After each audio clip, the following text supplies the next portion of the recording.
이스라엘 백성들이 하나님이 약속하신 땅 가나안 땅에 들어갔습니다. 가나안 땅에 들어가서 정복 전쟁을 모두 끝냈습니다. 전쟁을 끝내고 이제 이스라엘 12지파가 하나님께서 분배하신 땅을 분배받았습니다. 그런데 이 분배받은 땅이 그렇게 좋아 보이지 않았던 지파도 있었던 것 같습니다. 저 지파는 저렇게 좋고 비옥한 땅을 받았는데 왜 우리는 이렇게 산지만 이렇게 주셨습니까? 하는 불만이 있었습니다. 오늘 읽은 요셉 자손, 이 요셉 자손이 바로 에브라임 지파와 므낫세 지파 두 지파를 말합니다. 이 요셉 자손 지파들은 우리 땅은 농사 짓기에 힘들고 우리 땅은 산지가 있어서 참 분배받은 땅이 마음에 들지 않습니다. 그런 모습이 14절에 나옵니다. 그런 이야기를 들은 여호수아가 어떻게 대답합니까? 15절 말씀 보니까 여호수아가 그들에게 이르되 내가 큰 민족이 되므로 에브라임 산지가 내게 너무 좁을진대 브리스 족속과 르바임 족속의 땅 살림에 올라가서 스스로 개척하라 하니라. 너희들이 스스로 개척하라 라고 대답합니다. 이 이야기를 잘 보면 하나님이 하실 일과 우리가 해야 될 일이 명확하게 구분되어 있음을 보여주고 있습니다. 근데 이 요셉 자손들은 그 구분을 제대로 하지 못하고 있습니다. 하나님께서 이스라엘 백성을 출애굽시키실 때 10가지 재앙을 내리셨습니다. 마지막 10번째 재앙은 6월절에 분설주에 어린 양의 피를 바르라 라는 거였습니다. 아주 놀라운 기적입니다. 그런데 이것은 하나님의 일이고 하나님의 구원이지만 내가 어린 양을 잡아서 그 피를 문설주에 발라야 하는 것은 하나님이 하실 일이 아니고 내가 해야 될 일입니다. 또 하나님이 출애굽하실 때 홍해를 가르시고 마르게 하셨습니다. 하나님의 기적이죠. 그런데 그 마른 홍해를 건너가는 일은 또 내가 해야 될 일인 것입니다. 또 광야에서 하나님이 하늘에서 만나와 메추라기를 내려주셨습니다. 놀라운 하나님의 일과 기적입니다. 그런데 나가서 그 메추라기와 만나를 집어서 수거하고 거두는 일은 내가 해야 될 일인 것입니다.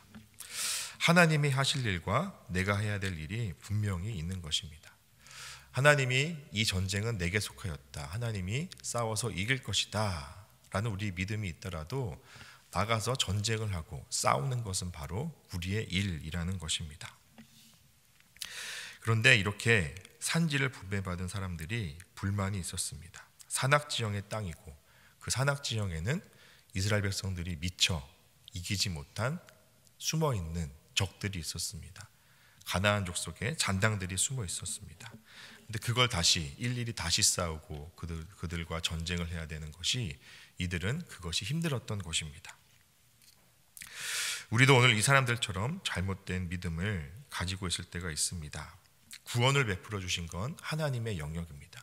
구원은 하나님의 선물입니다. 그러나 이제 이 땅에서 그 구원의 삶을 살아가는 것, 구원을 이루어가는 것, 성화의 삶을 살아가는 것은 우리의 몫입니다. 그 삶을 위해서 말씀과 기도를 가까이 하고 거룩해지려고 하는 것은 바로 우리의 몫인 것입니다. 하나님이 나에게 건강을 주셨습니다. 그러면 그 건강을 돌보고 지키는 것은 내 몫입니다. 그냥 건강하게 해주세요. 기도만 하고 건강하지 않은 음식은 잔뜩 먹고 운동도 하지 않고 그러면 기도하는 것이 소용없다는 것입니다. 하나님이 나에게 달란트를 주셨고 많은 것들을 주셨습니다. 그러면 그 은사들을 개발하고 연습하고 훈련해서 하나님께 영광 돌리는 것은 내 몫입니다. 그냥 단순히 하나님 이런 은사 주세요. 기도만 하고 아무 노력도 하지 않는 것은 그것도 잘못된 믿음이라는 것입니다. 또 하나님이 우리들에게 아름다운 가정을 주셨습니다. 아내와 남편과 자녀들을 주셨습니다. 하나님 우리 가정이 예수님 잘 믿게 해주세요. 예수님 잘 섬기게 해주세요. 이렇게 날마다 기도하지만 이렇게 기도만 하고 돌아서서 가족에게 돌아가서 가정에 가서 내 마음대로 내 성질대로 한다면은 그것도 잘못된 내 몫을 감당하지 않는 것입니다. 구하고 기도만 하는 것이 믿음이 아니라 기도한 후에 정말 그 삶을 살아가는 것, 내가 해야 될 일을 성실하게 감당하는 것, 그것이 진정한 믿음이라고 할 수 있습니다. 그러나 무조건 하나님께만 미루어드리고 하나님이 알아서 하십시오. 나는 하나님만 의지하겠습니다. 나는 아무것도 안 합니다. 그것은 어쩌면 잘못된 믿음이 될 수 있습니다.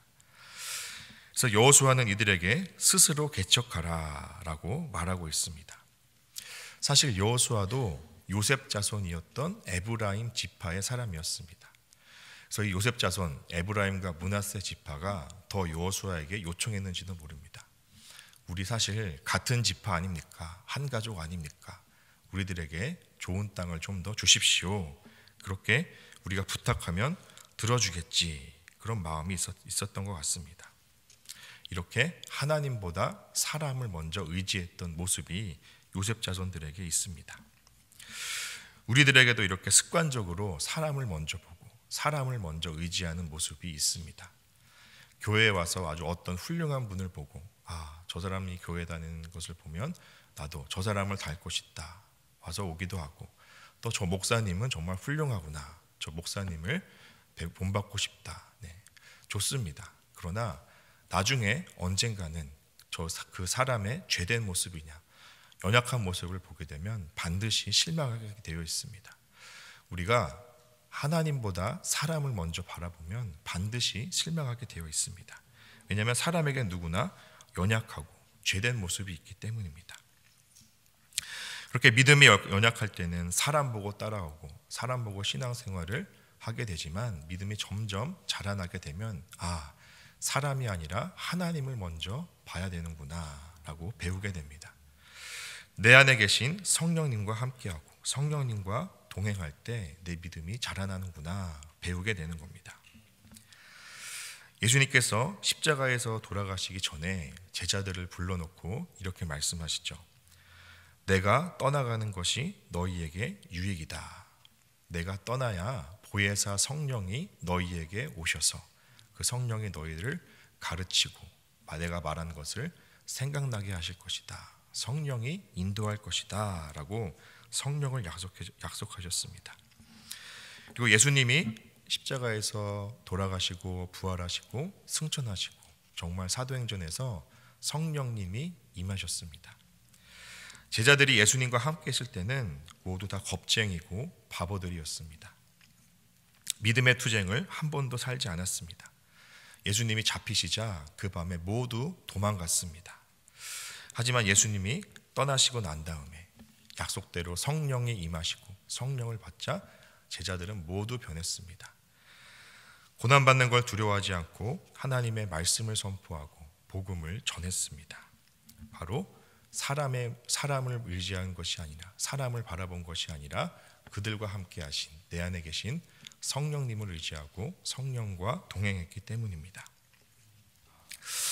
여호수아가 이 자신의 가족과도 같은 이 지파들에게 알겠다. 우리 한 가족이니까 내가 이거 좀 더 줄게. 내가 너가 원하는 대로 들어줄게 하면 이들에게 무슨 유익이 있겠습니까? 여호수아의 의도는 아닙니다. 우리는 한 가족이라도 나를 의지하지 마십시오. 사람 바라보지 마십시오. 하나님 안에서 믿음으로 투쟁하고 스스로 개척하십시오. 그런 말을 하고 있는 겁니다. 우리에게도 습관적으로 이렇게 사람을 먼저 바라보고 하나님보다 사람을 먼저 바라보려는 그 경향이 있다라면 하나님만 바라보고 하나님만 붙들어서 스스로 개척하던 믿음이 있어야겠습니다.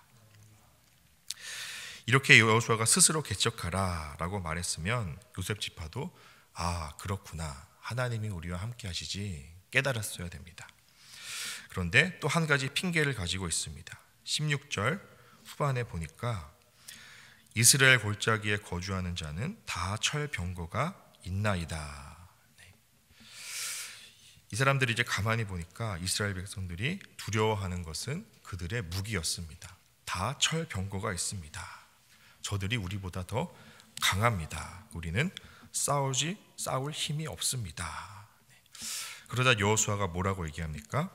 우리 17절과 18절 말씀을 같이 읽겠습니다. 여호수아가 다시 요셉의 족속 곧 에브라임과 므낫세에게 말하여 이르되 너는 큰 민족이요 큰 권능이 있은즉 한 분깃만 가질 것이 아니라 그 산지도 내 것이 되리니 비록 살림이라도 내가 개척하라 그 끝까지 내 것이 되리라.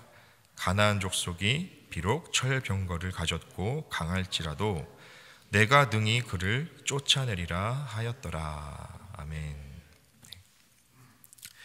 이 요셉 자손이 하는 말과 여호수아가 하는 말에는 아주 큰 차이가 있습니다. 관점의 차이가 있습니다. 요셉 자손들은 그 가나안 족속의 철병기만 바라보고 있습니다. 아, 저들은 강하구나. 저들은 세구나. 그러나 여호수아는 그 가나안 족속의 철병거를 언급하는 일이 하나도 없습니다. 이 여호수아가 하는 말은 너는 큰 민족이요 큰 권능이 있은즉. 그리고 18절 후반부에 내가 그 능히 그를 쫓아내리라 이렇게 말씀하고 있습니다.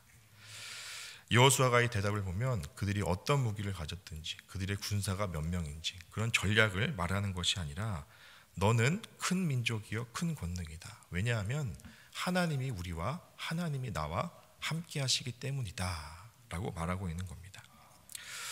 사실 이스라엘 백성들이 얼마나 많은 기적을 경험했습니까? 가나안 땅에 입성할 때부터 요단강을 건너는 기적을 경험하고 가장 강한 성이었던 첫 성 여리고 성을 무너뜨리고 가나안 땅에 48개의 성읍을 정복 전쟁으로 이겨냈습니다. 그리고 전쟁에서 하나님이 태양도 멈추게 하셨습니다. 여호수아가 기도하자 태양이 멈추는 놀라운 기적도 경험했습니다. 그것을 경험한 여호수아는 하나님이 이제까지 그렇게 놀라운 기적을 행하셨기 때문에 너는 큰 민족이요 큰 권능이 있다. 네가 그를 능히 쫓아내리라. 이렇게 자신감 있게 믿음으로 말하고 있는 것입니다. 우리도 세상의 철병거 앞에 세상이 두렵고 세상의 철병거 앞에 좌절될 때도 있지만 그동안 지금까지 나를 인도하신 하나님, 나는 큰 민족이요 큰 권능이 있습니다. 하나님이 나와 함께 하시면 내가 능히 세상을 쫓아내겠습니다. 쫓아낼 수 있습니다. 이런 믿음을 가져야겠습니다. 말씀을 맺겠습니다. 우리에게 이 요셉 자손 에브라임과 므낫세 지파 같은 모습은 없습니까? 하나님을 신뢰하지 못하고 지금까지 인도하신 하나님을 믿지 못하고 하나님 왜 내게 이것만 주셨습니까? 또 하나님 왜 세상은 저렇게 무섭습니까? 두려워하는 모습이 있다면 이 새벽에 돌이키고 다시 주님께 나아가십시오. 자신들에게 분배된 땅에 불만을 품은 이들에게 여호수아는 말합니다. 내가 스스로 개척하라. 너는 큰 민족이고 큰 권능이 있다. 가나안이 강할지라도 내가 능히 그를 쫓아내리라 라고 말합니다. 어린 양의 피를 문설주에 바르는 것은 우리의 몫입니다. 마른 홍해 땅을 건너는 것은 우리의 몫입니다. 하늘에서 내린 만나와 메추라기를 나가서 거두고 수고하는 것은 우리의 몫입니다. 하나님이 하실 일이 있고 우리의 몫이 우리가 해야 될 일이 있습니다.